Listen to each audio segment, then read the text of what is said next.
Hi everyone, and welcome back to the Burnt Brass Homestead channel. While we were already out, we decided to stop by the local JoAnn fabric and craft store to pick up some supplies for an upcoming sewing project that I hope to get started this week. There were so many empty bins that would normally be filled with yarn.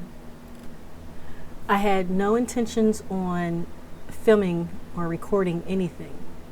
However, when I noticed how empty the shelves were, I decided to take video footage to demonstrate that shortages are everywhere. This may not seem important to many, but there are some key items that can be purchased from stores such as JoAnn's.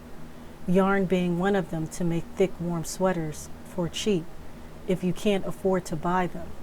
Knitted wool sweaters can cost anywhere from $70 to $200 and more, whereas purchasing yarn from JoAnn's during their blockbuster sales can save you so much money, whereas though you can make your own sweaters if you know how to knit.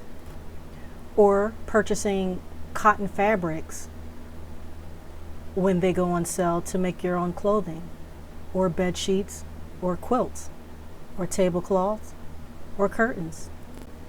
JoAnn's, like many other stores, have engaged in fronting their products. Fronting in this case, is moving objects to the front of a shelf to make it appear full. There is little or nothing behind the fronted product or items, as you can see here.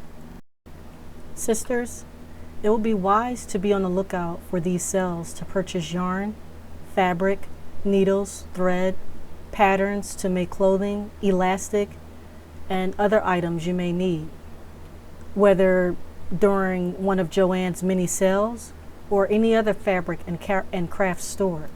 Some stores offer sewing and knitting classes. Ask when they run their 50% off.